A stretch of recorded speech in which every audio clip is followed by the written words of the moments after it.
Well, greetings from Bishop Fenwick and welcome to this edition of Tuesdays with Tom. I'm coming to you from our chapel during this Catholic Schools Week, and my message about the passing of time and the gift of silence. The passing of time and the gift of silence. Well, last week I was here in the chapel for Mass one morning, and I realized this was January of 2025.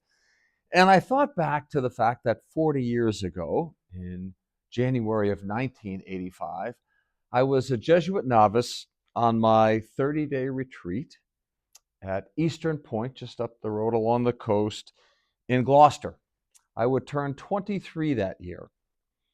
And it got me to thinking about the passing of time. 10 years prior, I was in 7th grade in Chicago, on a journey that would take me to Los Angeles for high school and Boston for college.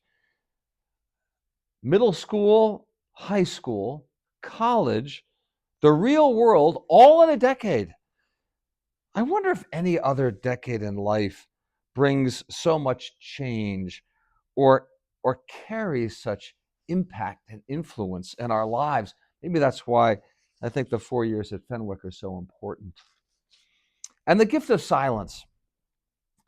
Well, my friends, that 30-day retreat, that was a silent retreat. Yeah, silent. I remember some of it. I remember the quiet and the calm. I remember kind of the stillness of things and the slowness of things. I remember being more attentive to nature and time. I remember sunrise and sunset. They didn't come that far apart at January in Gloucester, I can tell you. I remember having and experiencing much more of an interior life, of a deeper sense of self, and a deeper awareness of the presence of God in that silence. And that's why this week here in our chapel during Catholic Schools Week, we'll be offering the experience of Eucharistic adoration so that our students can come and experience those quiet moments in the presence of God. And on that 30-day retreat, one of my companions was this book. It's called The Song of the Bird. It's a collection of stories by a Jesuit, Anthony de Mello. I have another copy that's newer. This is the original one. The cover's off. The back is gone. I have inscriptions on it. I remember that spiritual life, that real spiritual life of that 30-day retreat and reading this book. And some days I think when I'm tired, I'm still somehow living off the residues and the remnants of those 30 days. I'm still somehow fueled by or touched by the last remaining vestiges and the barely smoldering embers of those moments I had at Eastern Point Retreat House.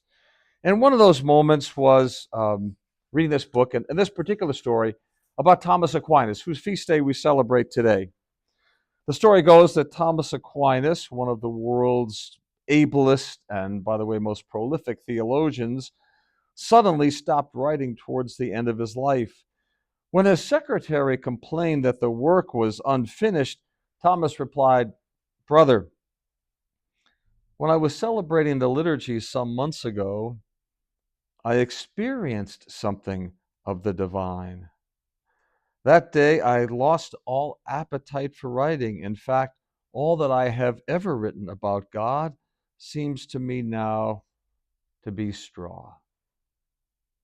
Aquinas, perhaps the greatest theologian in the history of the church, has an experience of God, and all else pales in comparison. I suppose perhaps that's my invitation this week, that we might be quiet and silent, so that we might encounter more deeply ourselves and our loving God. Have a great week. Take care.